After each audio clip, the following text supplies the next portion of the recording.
Creativity is an odd process. Lots of ingredients thrown together in the hope that the result is pleasing to a group of people you've never even met. In the case of Thunderbirds, each episode relied on the quality of the scripts, the acting, the direction, the character and model designs, the puppeteering, the special effects, and of course, the music.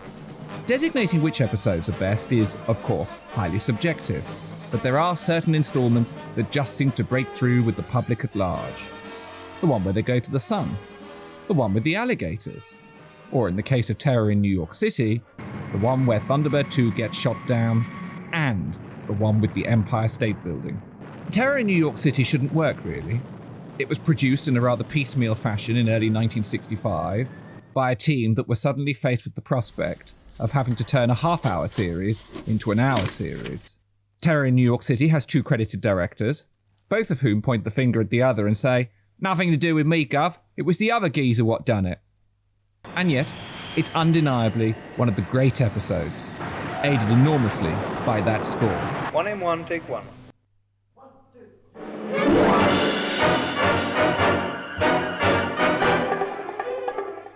It's therefore something of a tragedy that the original master music recording for the score is missing. It was not present in Barry Gray's archive when he died in 1984. Over the years, various soundtrack releases have valiantly assembled the bits that did survive, and reassembled other tracks from where they were reused in other episodes. But sadly, big chunks of the score are missing in action. Or perhaps we should say, were missing in action. In the latest line of recoveries since August, which has included alternative episode edits, boxes of sound effects, original dialogue recordings, on-set audio recordings, and much more, we can now announce one of the biggest recoveries of all, the return of the original studio master tape for Barry Gray's exciting Terror in New York City score. 1, 2.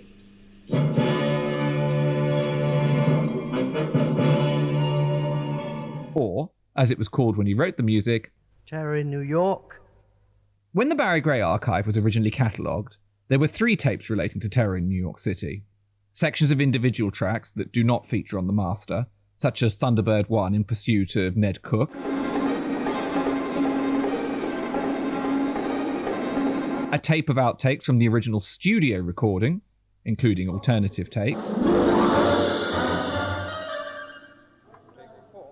and, intriguingly, a tape supplied in July 1965 along with the music for Desperate Intruder. This was entitled New Sections for Reel 5 Redub. Now, with the recovery of this tape, we can hear not only in studio quality the original magnificent score, but we can also hear music composed for Thunderbirds that no one has heard since 1965.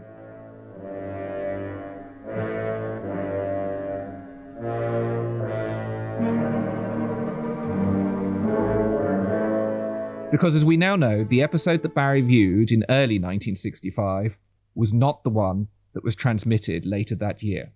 In our previous Thunderbirds Unseen on the episode, we had speculated that last-minute alterations had been made. Now, with the recovery of this tape, we know this to be fact. The original edit of Reel 5, essentially the last 10 minutes of the episode, was rejected by the studio after Barry recorded the score, but before he supplied the music. Alterations to episodes was not unusual. In fact, it's a natural part of filmmaking, cutting and recutting, pushing forward, pulling back, doing whatever it needs to make the program work. We know that changes, for instance, were made to Trapped in the Sky, The Perils of Penelope, and, of course, Pit of Peril. The usual process for Barry when writing a score during the Supermarionation years would be to go to AP Films and view the episode in the cutting room. This would be the edit with dialogue and sound effects.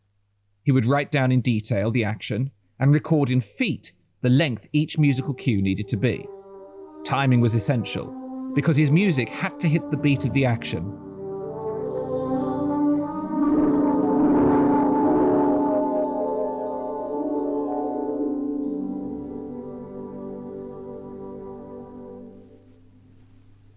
One more. 2 and 5, take Not 4. quite right on the timing there. Each musical cue would be assigned a code number for the episode. These code numbers were based on which film reel the music was intended for. In film editing, a film is rarely produced as a single entity. It would be far too unwieldy and heavy. So each film is broken down into reels of approximately 10 There's minutes. one problem we haven't discussed yet. Whoever did this to us is probably still around. A standard Thunderbirds episode would run to 5 or 6 reels, and these would be treated as individual units for production purposes.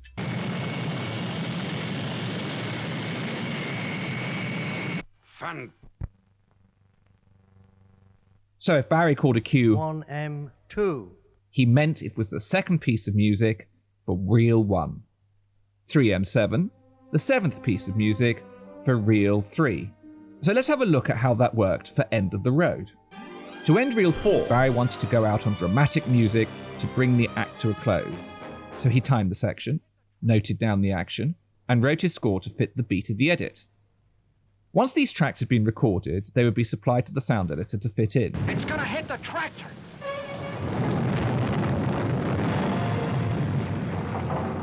Any more of those and it'll be all over before International Rescue get here.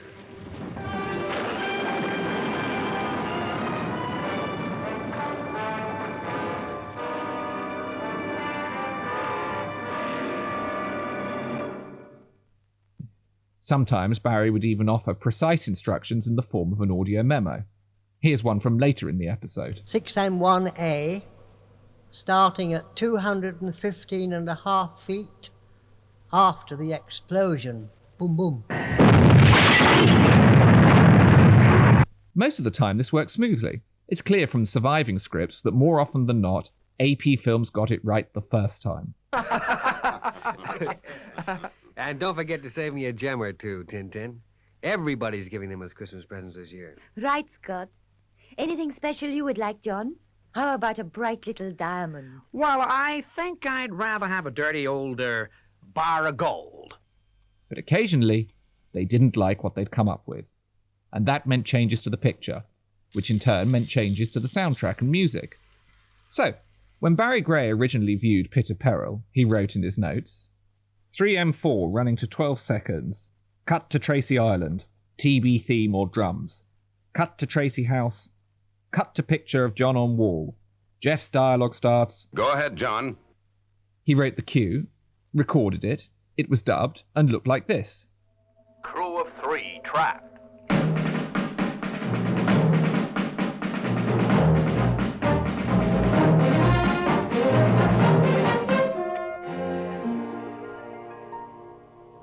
Go ahead, John. The U.S. Army is in trouble, Father. But then the episode was recut months later, so that that particular musical section was dropped, never to be heard again. Crew of 3 trapped.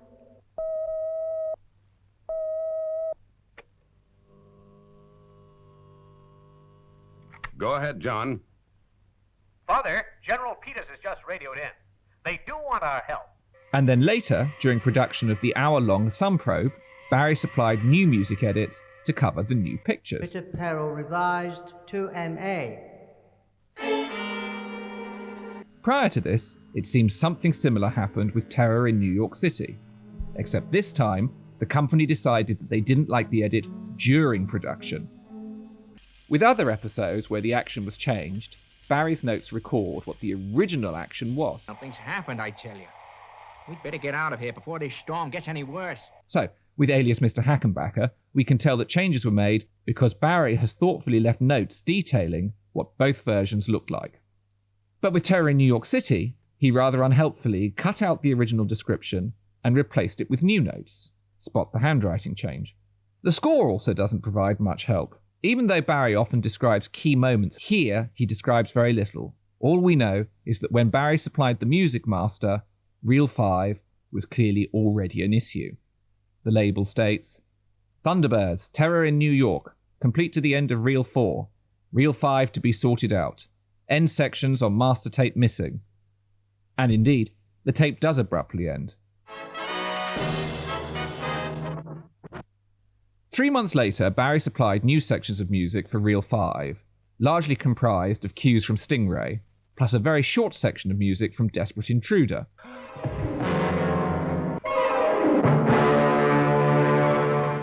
Debunking the oft-claimed suggestion that no episode of Thunderbirds features music written for an episode that was produced later. And then the original score for Reel 5 was shelved.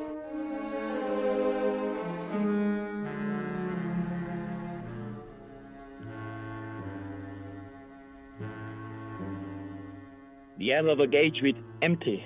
And Joe's in a bad way. Don't panic. There's probably still some air left in those tanks.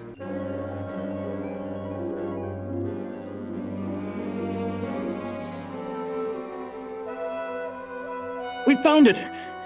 There's just enough room to get through. Come on, Joe. Swim.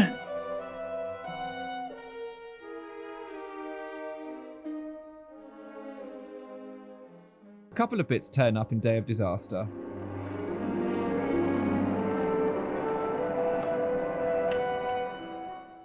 But most of the music went unused. And then, in the 1970s, Barry gave the tape away and the music on it disappeared. So what about Reel 5 was changed? Well, almost certainly the Fulmer Finance wasn't in the original episode. The building suddenly appears out of nowhere and is incredibly unnoticed by any of the characters, despite being 1,000 foot high and shaking violently. Well, Fulmer Finance? Now, which building is that? That one. The shots of Scott at mobile control vary, swapping between original and new footage. Watch the microphone in the background behind mobile control. And the second policeman all but vanishes, bar one brief shot taken from earlier in the production. Again, watch the microphone. Hey, Gordon, any signal from them yet? Also, after a short passage of time, it seemed that David Graham had forgotten exactly what his policeman sounded like. Hey, can you hear something? It's them. In a national rescue. Thanks, Garner. I guess you heard that. Gordon also never directly responds to the fact that there's a whopping great skyscraper about to potentially kill him. Scott makes all the references. Gordon simply continues to refer to finding Ned and Joe. Barry's original Reel 5 score is largely haunting and atmospheric, with a triumphant return to success with the Thunderbirds theme. It has no big dramatic music to fit in with the Fulmer Finance action, and Barry doesn't mention the building at all in his score. And so, it seems possible that the end of the episode was originally just the search for Ned and Joe, which then suggests that exciting terror in New York City, with its oil well fire, sentinel attack, collapsing Empire State Building, originally had an ending that possibly was considered a bit boring. The original Reel 5 almost certainly never made it into final print form, not even as an answer print, as it just simply doesn't appear to have been completed. So, for the moment, all we can do is speculate.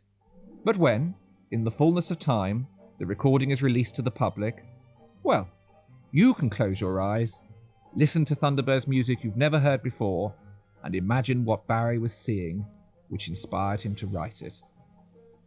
Soon we'll take a more in-depth look at Barry Gray's studio tapes. But for now, we leave you on a rundown of recoveries made since August last year. If we can't save it, the project may be scrapped. I'd quite like to see one of the doctor's culinary formulae. I'll be arriving at London Airport in 52 minutes.